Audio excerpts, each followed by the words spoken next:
Je suis M. Senoun Ferdinand, professeur certifié de son état, mais aujourd'hui détenteur d'un maquis au sein de Cotonou qu'on appelle la Fourchette. Le président Patrice Talon est un monsieur à qui j'ai beaucoup de respect et plein d'admiration pour sa réussite dans les affaires. Mais pour moi, il a présenté un projet très ambitieux. Et sans ambition, il n'y a pas de réussite. Et qui n'ose pas dans la vie ne peut pas réussir. Il a osé. Mais je crois qu'il y a un certain nombre de paramètres auxquels on doit faire recours pour mieux analyser ce projet et savoir ce que ça peut donner. Pour moi, c'est un projet plein d'ambition et qui peut faire non seulement rêver les Béninois, mais donner du bonheur à chaque Béninois. Mais la situation géopolitique de notre pays en ce moment ne s'y prête pas. Parce qu'en ce moment précis, le géant nigérian, qui est notre base,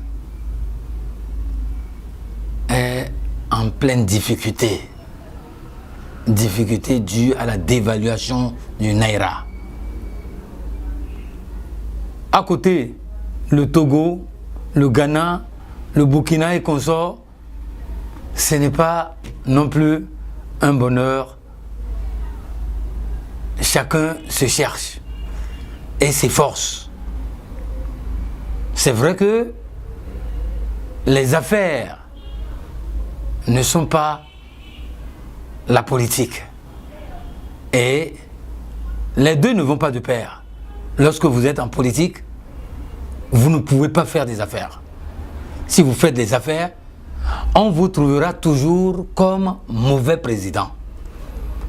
Et c'est ce qu'on ressent aujourd'hui. Sinon, en réalité, tous les actes que pose notre président, c'est pour le développement de ce pays.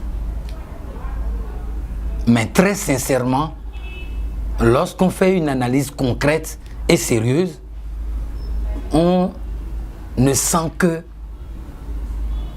tout pour lui et rien pour les autres. Alors, dans le domaine précis que nous vivons, la situation actuelle, moi principalement et particulièrement, j'aurais préféré que le président Talon vraiment résolve pour quelque peu les problèmes sociaux avant de s'attaquer aux problèmes de développement. Devant ta famille n'a point d'oreille. Tout ce qu'ils sont en train de dire, de s'enfermer dans des grands luxes pour dire ne regarde en aucun moment et en aucun temps la population béninoise. Ce n'est pas leur affaire. Ils souffrent, un point tiré. Les gens ont faim, un point tiré. Les gens veulent du travail, un point tiré. Alors, la meilleure était de commencer, selon moi, par le développement agricole. Envoyer les gens dans les champs. Créer du travail à partir de l'agriculture.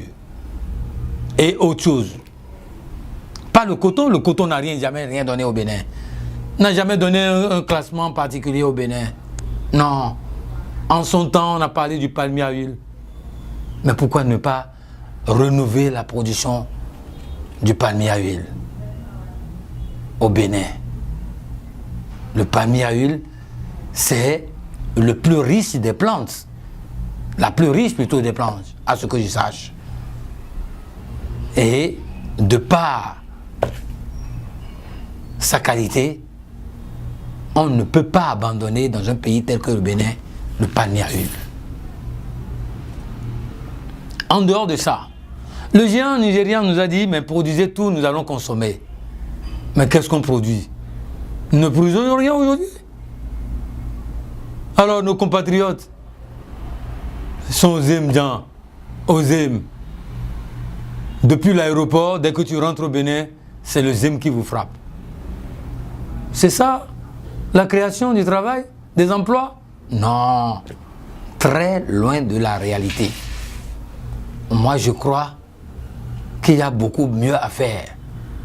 Si ce n'est pas le Zem, aujourd'hui, c'est la vente d'essence. Moi, j'ai trouvé des moyens ici en son temps. J'étais de passage au Bénin et j'ai discuté avec le président Yahi Boni par l'intermédiaire de son ministre du Commerce, du secteur d'essence, vente d'essence frelatée. J'ai développé une théorie qui a réussi ailleurs. Mais jamais on n'en a fait cas. Et consiste tout simplement à rassembler tous ceux qui vendent de l'essence et à les rassurer, à leur dire non, c'est une bonne chose. Mais à partir de ce moment, vous allez vous regrouper à tel endroit pour vendre votre produit. Nous ne voulons plus voir l'essence dans la ville, ni au bord des routes. Ça, c'est la première phase. La deuxième phase consiste à leur demander de faire des tanks pour sécuriser les personnes et leur activité. Et à partir de cet instant, vous commencez par leur produire, par leur imposer des taxes qu'ils vont payer, qu'ils seront obligés de payer. Mais ils ne sentiront pas que vous êtes en train de les forcer. Le Béninois n'aime pas qu'on le force. Le Béninois aime qu'on coopère. Tout ce qui se fait dans la force, dans la brutalité, échoue au Bénin. Tout se négocie. Et dans la négociation, on réussit toujours.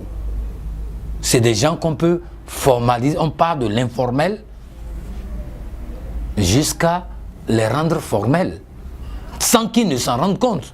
Ils vont courir et payer leur patente, les taxes, sans le savoir. Mais tel que le président Yahi Boni avait pris, les gens la vendent, le vent ta famille n'a point d'oreille. C'est les gens qui n'ont pas du travail, ils ne savent quoi faire. Ils préfèrent mourir. Lorsqu'ils savent qu'ils n'ont rien à perdre, qui est plus important que leur vie, mais ils préfèrent donner leur vie et mourir pour mourir que de se laisser aller à n'importe quoi.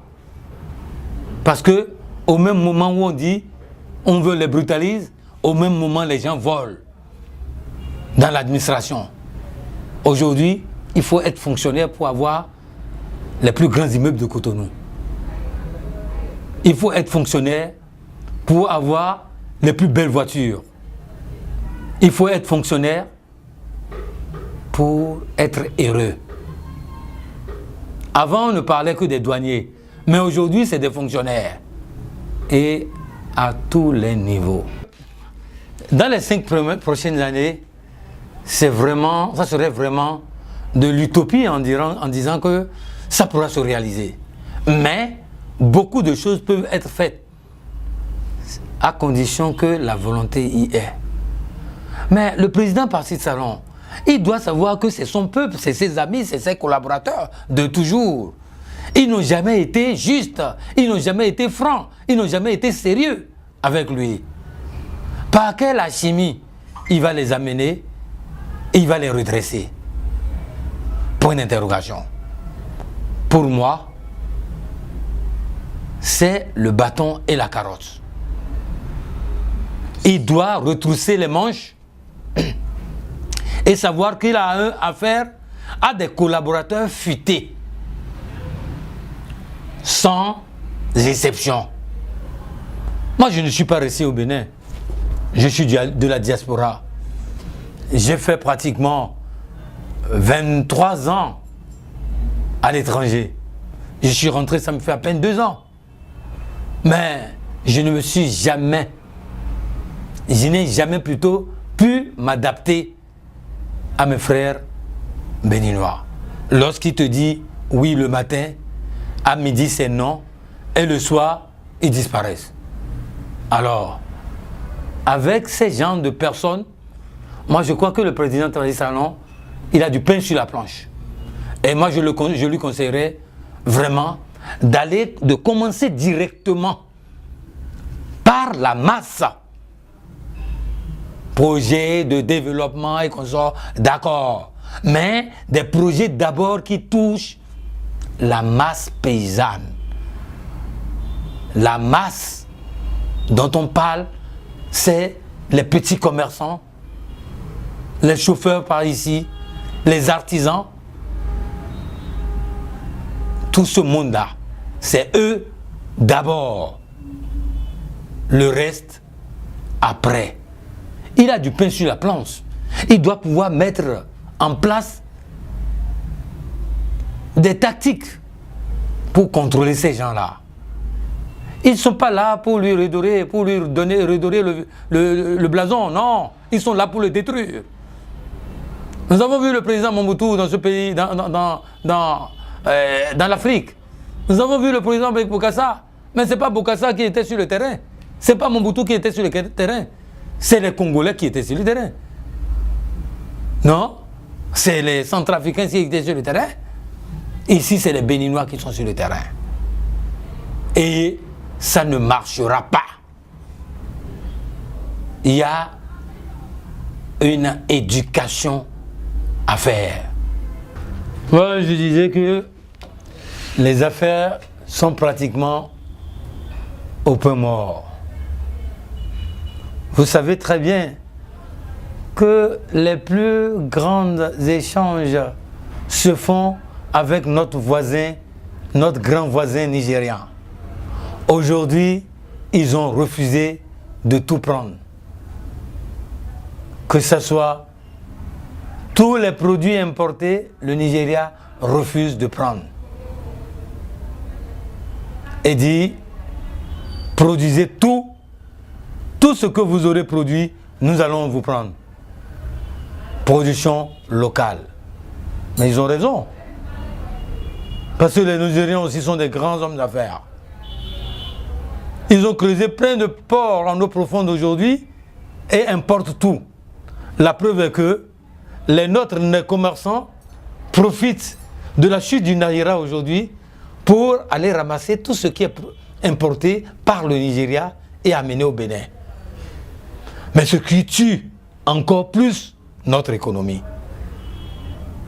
Que va vendre nos importateurs béninois? C'est vraiment du noir.